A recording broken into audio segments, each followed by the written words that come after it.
Walau ittala'a kullu insanin min sahibihi ala mithli ma yattali'u huwa alaih. Jikalau tiap-tiap orang mengetahui dari kawannya, dari temannya, seumpama yang dia tahu di aibnya sendiri, artinya andai kata orang lain tahu aib kita sebagaimana kita tahu dengan aib kita. Kita tahu misal aib kita ini ada 10. Nah, kawan kita ini tahu aib kita 10. Persis seperti tahunya kita. Lazalat bainahumul mawaddatu wal mahabbah.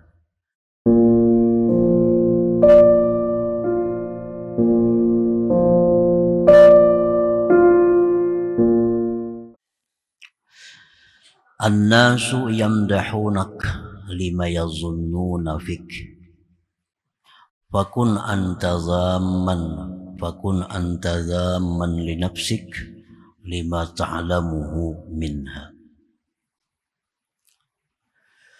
Artinya bermula manusia, mereka itu memuji akan engkau. Mereka memuji akan engkau karena sesuatu yang mereka menyangka pada engkau. Mereka menyangka diri kita ini baik, mereka menyangka diri kita ini salih, mereka menyangka diri kita ini bersih, lalu mereka memuji kita. Nah, mereka memuji kepada kita itu karena sangkaan mereka. Fakun anta zamman li nafsik, maka jadilah engkau mencela bagi diri engkau. Jadilah kita mencela dengan diri kita. Lima ta'lamuhu minha, karena sesuatu yang kamu tahu daripada diri engkau itu. Yang tahu diri kita sebenarnya itu adalah kita. Orang lain hanya bisa menyangka. Yang tahu bahwa diri kita ini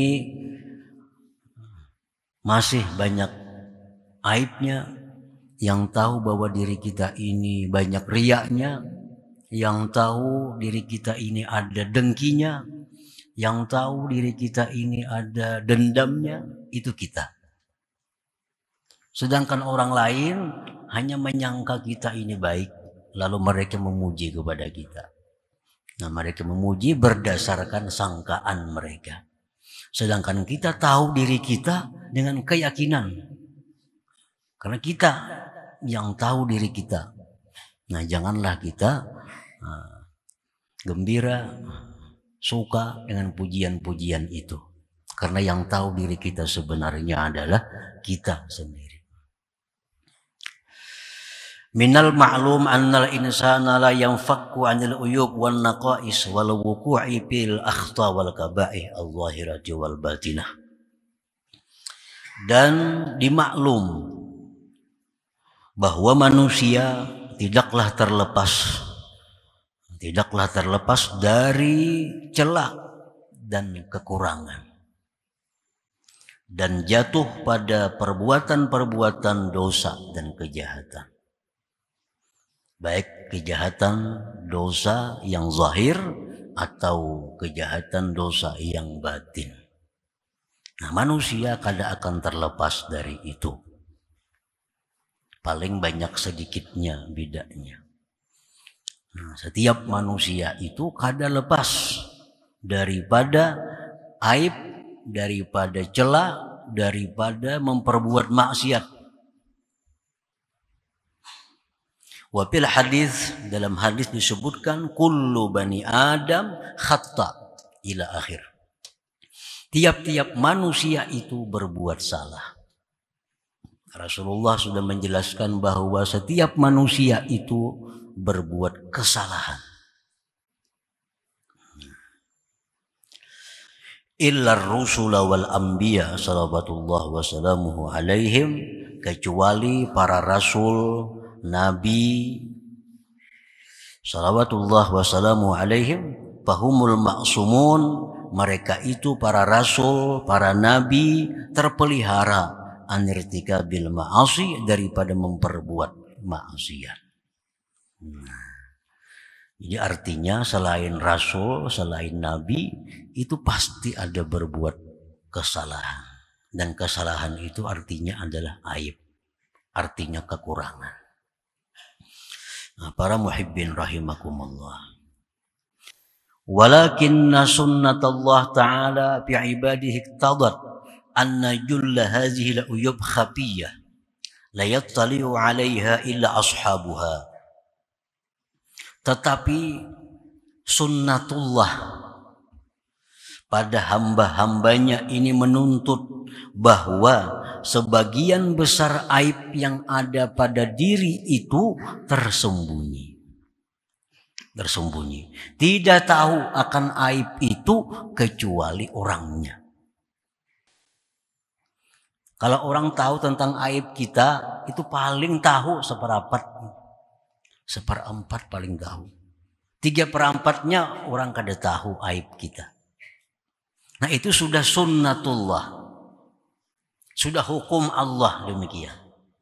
Bahwa sebagian besar aib yang ada pada diri kita itu hanya kita yang tahu. Orang lain tidak diberitahu oleh Allah. Sehingga anak kita, istri kita, orang-orang yang serumah dengan kita pun, mereka sebagian besar tidak mengetahui aib yang ada dalam diri atau dalam hati kita. Mereka paling tahu hanya aib-aib kita yang zahir, aib-aib kita yang nampak. Kalau aib-aib yang ada dalam hati, itu hanya kita yang tahu. Mereka tidak mengetahuinya. Walau ittala'a kullu insanin min sahibihi ala mithli ma yattali'u huwa alaih. Jikalau tiap-tiap orang mengetahui dari kawannya, dari temannya, seumpama yang dia tahu di aibnya sendiri, artinya andai kata orang lain tahu aib kita sebagaimana kita tahu dengan aib kita. Kita tahu misal aib kita ini ada 10. Nah, kawan kita ini tahu aib kita 10. Persis seperti tahunya kita.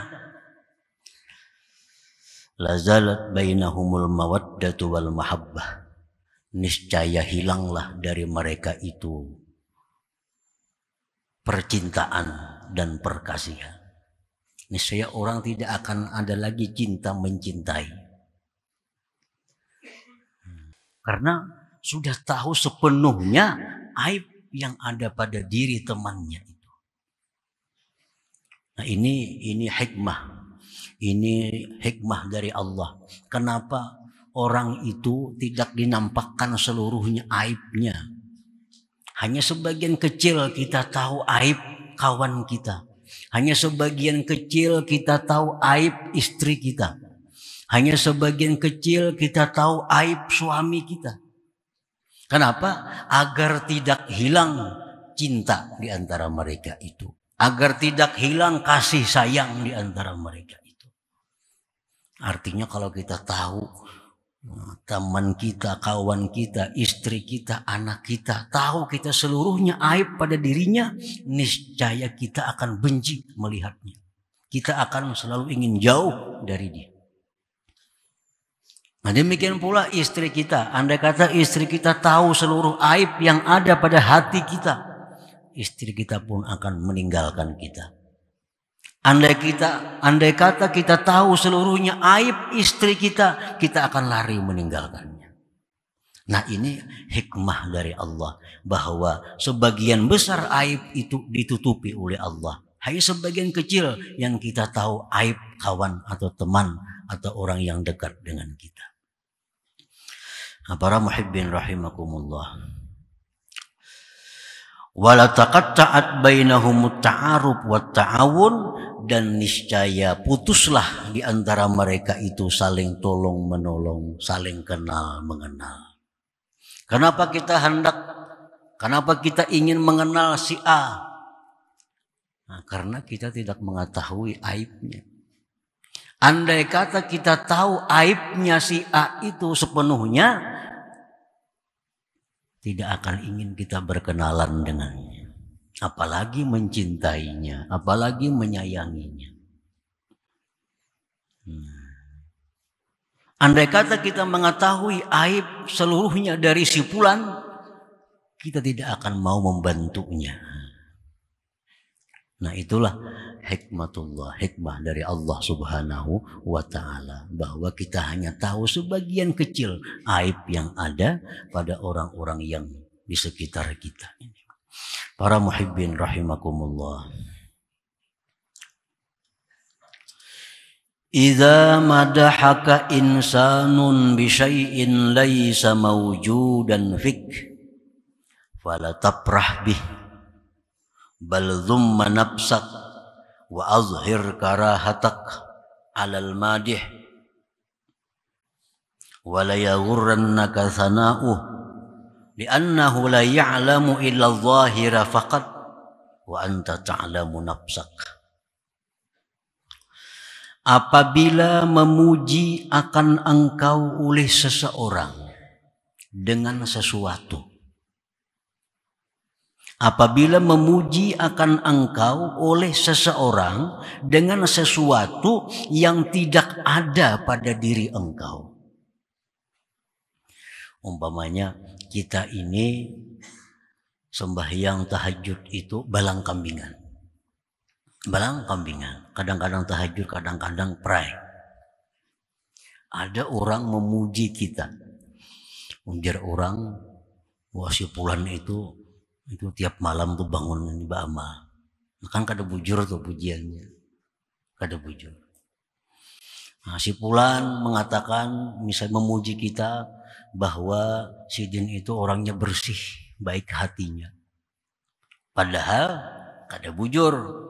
Padahal kita tahu hati kita ini belum bersih, hati kita belum baik, tapi ada pujian seperti itu. Nah, bagaimana kita menyikapi pujian itu supaya jangan salah, supaya jangan jadi dosa. Apabila memuji akan engkau oleh seseorang dengan sesuatu yang sesuatu itu sebenarnya tidak ada pada diri engkau, fala tafrah bih, jangan kamu gembira dengan pujian itu. Jangan suka dengan pujian itu. Karena kada bujur. Misalnya pian untung, pian tiap malam tahajud, pian bersih, padahal kada bujur tiap malam tahajud, kadang-kadang juga. Padahal kada bujur lagi bersih. Masih banyak yang kotor-kotor di hati kita. Tapi ada orang memuji. Demikian. Jangan kamu gembira dengan itu. Jangan suka dengan itu. Jangan bangga dengan itu. Bahkan hendaknya engkau celak diri engkau. Celak diri engkau. Karena kita tahu diri kita kada bujur kayak itu. Karena kita tahu diri kita kada bujur tiap malam tahajud. Kita tahu diri kita kada bujur bersih. Celak diri engkau. Wa azhir karahataka 'alal madih, dan nampakkan ketidaksukaan engkau atas yang memuji itu. Nampakkan ketidaksukaan engkau atas yang memuji itu. Kami jangan memuji itu kada bujur pujian nikah itu. Nampakkan ketidaksukaan engkau atas orang yang memuji tadi. Jangan memperdaya akan engkau oleh pujian itu. Mungkin kita suka, gembira dipuji, padahal kada bujur, nah itu terperdaya. Karena dia yang memuji itu tidak tahu, hanya zahir engkau saja, dan engkau tahu sebenarnya diri engkau. Yang tahu sebenarnya itu kita.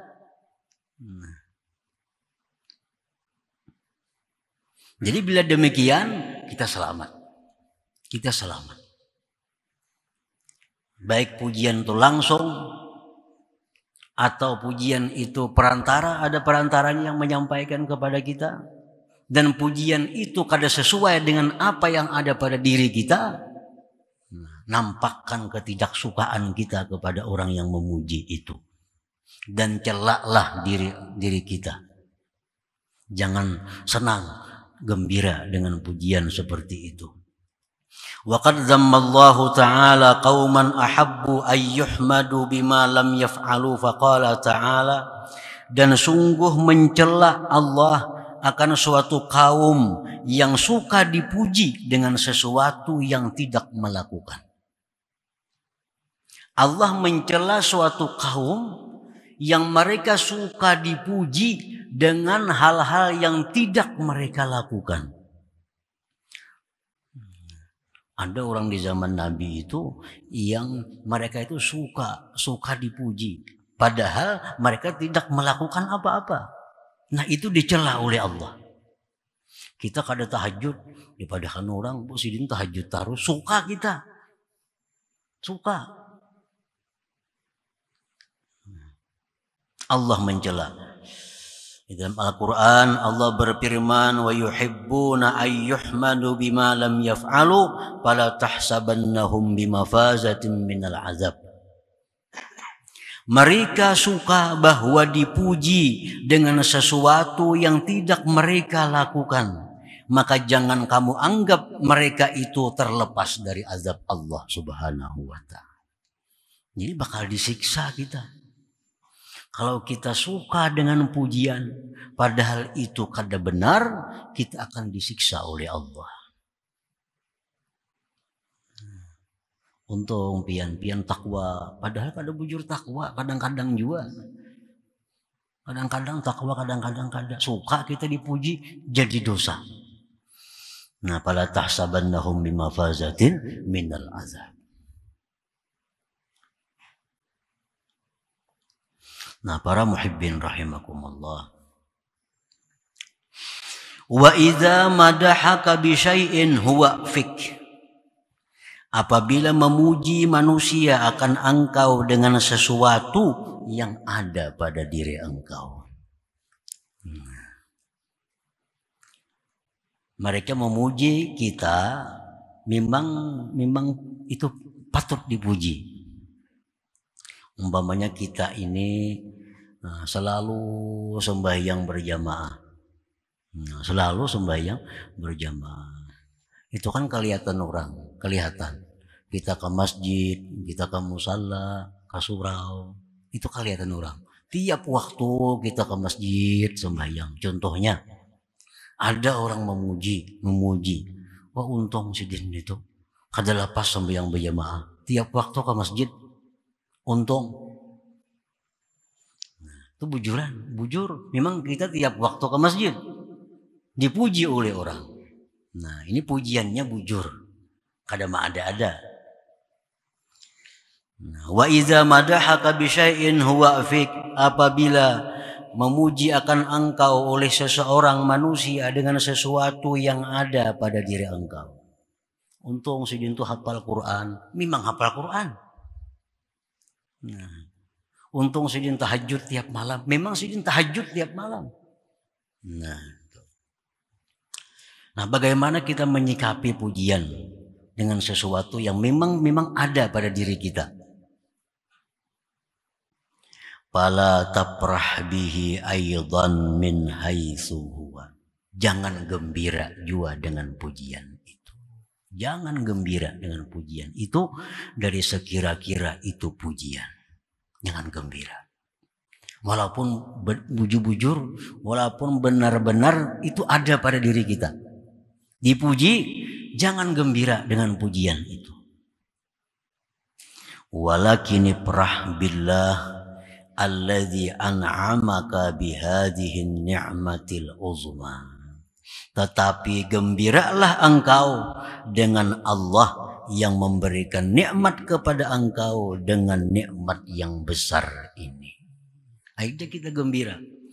Dipuji orang, untung si Din itu pak ibadah. Untung si Din itu tiap malam tahajud. Memang bujur tahajud. Nah, kita gembira, boleh gembira.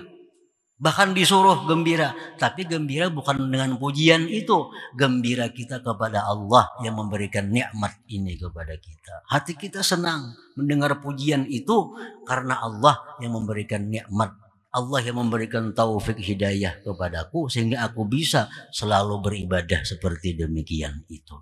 Jadi gembiranya kita bukan pujian, gembiranya kita bukan kepada orang yang memuji, tapi gembiranya kita kepada Allah yang memberikan nikmat ibadah itu kepada kita. Wasataraka an uyubika wa naqaisika, dan gembira engkau dengan Allah yang menutupi engkau dari aib dan kekurangan engkau. Kita dipuji orang, wah sidin itu ahli ibadah, sidin itu orang saleh.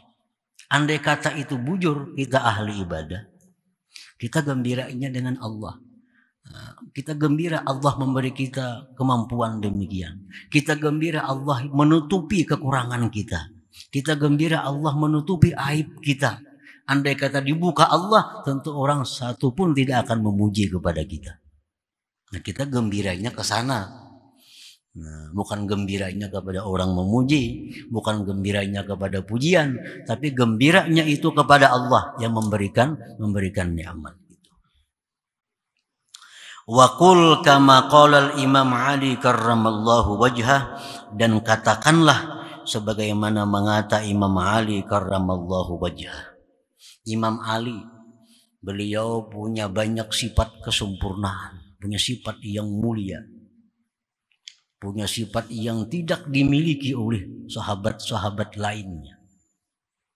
Lalu beliau dipuji oleh orang. Memang benar ada demikian sifat terpuji pada diri Imam Ali karramallahu wajhah. Nah, apabila sampai kepada beliau pujian-pujian yang memang benar ada pada diri beliau mengatakan, Allahumma ghfirli ma la ya'lamun wa la tu'akhizni bima yaqulun waj'alni khairan mimma yazunnun. Nah, itu Sayyidina Ali. Bila dikatakan orang pian Sayyidina Ali manusia yang hebat, pian adalah pintunya ilmu Rasulullah sallallahu alaihi wasallam. Seorang tidak akan bisa dapat ilmu kalau tidak akan masuk pintunya Sayyidina Ali. Untuk pujian kepada Imam Ali. Dan memang benar Rasulullah bersabda, ana madinatul ilmi wa aliyun babuha. Itu benar. Aku, kata Rasulullah, kotanya ilmu dan Ali itu pintunya. Seorang tidak akan bisa masuk ke kota ilmu tanpa melalui Ali. Nah, dipuji oleh orang Sayyidina Ali, engkau beruntung, engkau pintunya ilmu. Imam Ali mengatakan, ya Allah, ampunilah bagiku sesuatu yang mereka tidak mengetahui tentang diriku. Dan jangan engkau siksa aku dengan apa yang mereka katakan terhadapku. Dan jadikanlah aku lebih baik daripada yang mereka sangkakan kepadaku. Nah, itu perkataan Sayyidina Ali bila mana beliau mendapatkan pujian-pujian yang memang beliau berhak untuk dipuji. Nah, para muhibbin rahimakumullah. Jadi kesimpulannya bahwa pujian yang ditujukan kepada kita ada dua. Satu, pujian dusta. Pujian dusta. Kita kada paibadah, padahal orang paibadah. Kita kada pemurah, padahal orang pemurah. Muslim itu pemurah aja padahal kada. Nah, bila demikian halnya, kita jangan suka. Nampakkan ketidaksukaan kita kepada yang memuji. Karena itu kada benar. Itu kada bujur. Jangan terperdaya, jangan suka dengan demikian. Nah, yang kedua, kita dipuji orang dengan sifat yang memang itu ada pada diri kita. Nah, terhadap yang demikian, kita boleh gembira, kita boleh suka, tapi sukanya dengan Allah yang memberikan nikmat kepada kita, yang menutupi aib kita. Bila mana demikian, taslam min afatil madhi, engkau akan selamat daripada bahayanya pujian itu. Kal kibri, seperti sombong, wal ujbi ujub, wal futur, dan lemah daripada beribadah. Itu bahaya pujian. Kalau orang memuji kita, Dengan tidak demikian caranya kita menyikapi, akan menimbulkan kesombongan dalam diri kita, menimbulkan ujub dalam diri kita, menimbulkan lemah, malas beribadah kepada Allah. Nah, tapi bila demikian tadi halnya kita menyikapi pujian, maka kita akan selamat daripada bahaya-bahaya pujian itu.